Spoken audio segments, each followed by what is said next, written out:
keempat yang tidak mendapatkan syafaat yaitu adalah pemimpin-pemimpin zalim yang kemudian menyesatkan dari jalan Allah yang lurus. Ya, maka sesungguhnya dalam sebuah riwayat yang sahih dari Ibnu Abi Asim diterangkan bahwasanya pemimpin zalim yang menyesatkan dari kitabullah dan sunnah, maka sesungguhnya dia tidak akan mendapatkan syafaat.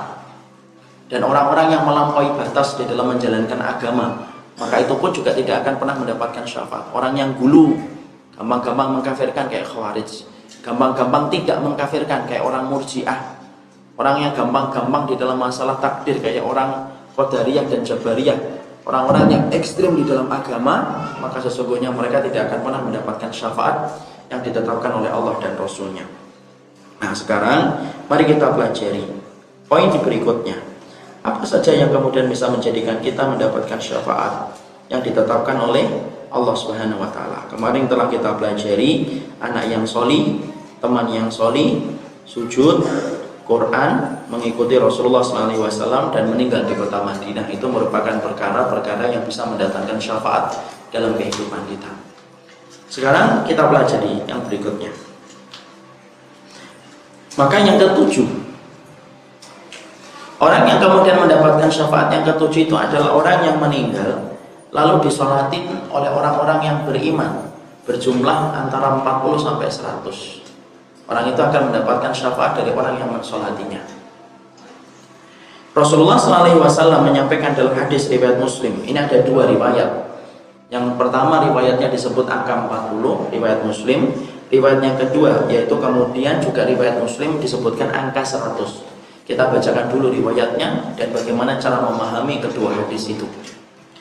Maka kemudian disebutkan oleh Rasulullah SAW menyebutkan ma min mayyitin tusalla alaihi ummatun minal muslimina yuballighuna mi'atun kulluhum yashfa'un illa syufi'u lahum.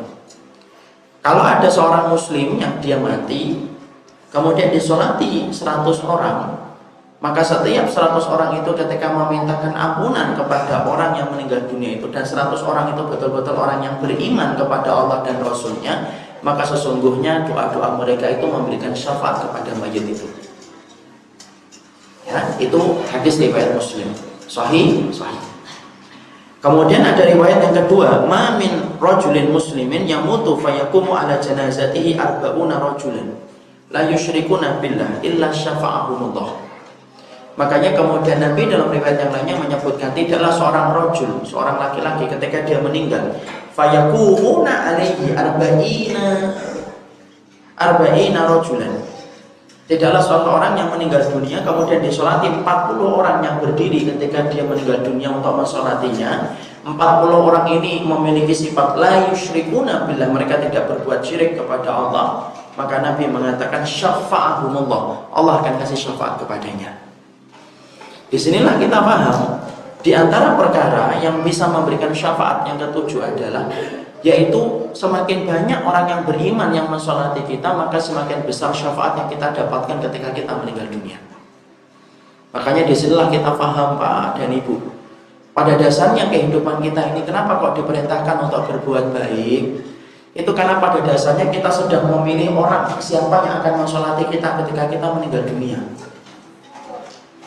Semakin kita berbuat baik kepada orang-orang yang sholih, kita menghormati orang yang menghormati Allah. Orang yang menghormati Allah, ketika kita hormati, kita akan mendapatkan salah satu kebaikannya, yaitu kebaikannya adalah kita akan menjadi orang yang disolati oleh mereka. Kenapa? Orang itu tidak mungkin mensolati kita kecuali dia terikat dengan kebaikan akhlak yang pernah kita lakukan dan kita berikan kepadanya. Ada nggak orang yang ikhlas mensolati kita?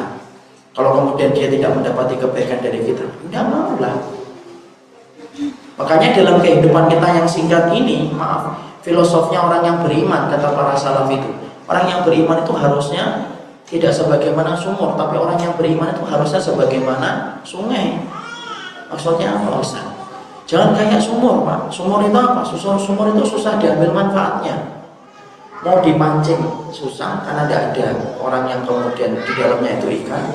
Dipakai renang tidak bisa, dipakai berak tidak bisa. Ketika diambil airnya harus pakai sanyo atau pakai timbang.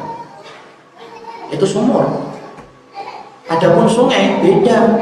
Sungai itu kemudian dipancing bisa, dipakai renang bisa, kita membuang air besar bisa, diberakin bisa. Dan sesungguhnya itu filosof yang dikatakan para salaf. Orang mukmin itu harusnya sebagaimana sungai, gampang memberikan manfaat kepada orang.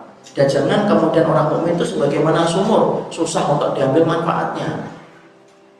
Kenapa kita harus kemudian memiliki visi hidup itu sebagaimana sumur, sebagaimana sungai? Supaya setiap orang yang pernah kita berikan kebaikan untuk mereka, merekalah yang akan ikhlas untuk mensolati kita ketika kita meninggal dunia. Semakin banyak orang soleh yang mensolati kita, semakin besar kita akan mendapatkan syafaat di hadapan Allah dari semakin banyaknya orang yang beriman yang ikut mensolati kita. Itu yang kita peroleh. Ya. Jadi kemudian menjadikan akhirnya apa? Yaitu memperbanyak teman yang soleh itu penting. Kalau kemudian kita mendapati teman kita Pak tidak menunjukkan kepada akhirat dan selalu membuka pintu dosa, tinggalin dengan cara yang baik. Allah pasti ganti dengan teman yang jauh lebih baik. Kalau memang kita betul-betul ikhlas ingin mencari teman yang soleh.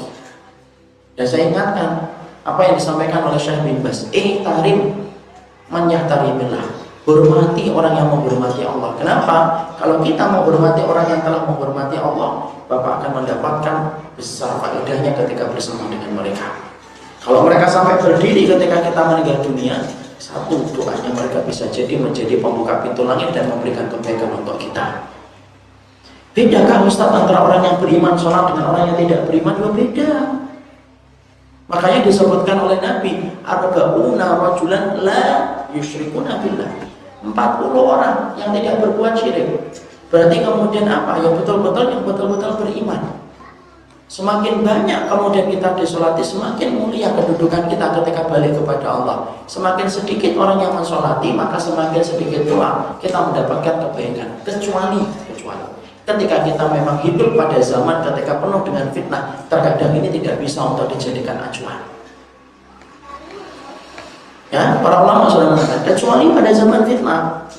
Kenapa? Karena zaman fitnah itu orang yang amanah akan disebut pembohong dan pembohong akan disebut dengan orang yang amanah.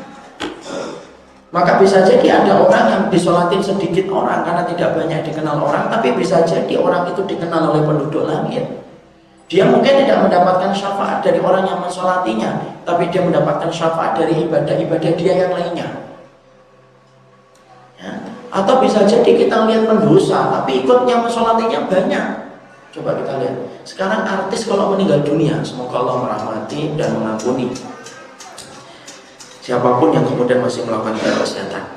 Misalkan ada artis nih kemudian sampai dia meninggal dunia, yang mensolati ratusan atau tidak? Ratusan.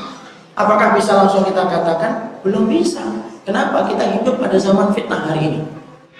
Makanya sebagian ulama sampai mengatakan sesungguhnya mengartikan hadis ini itu mudah pada zaman Nabi, tapi sulit pada zaman kita.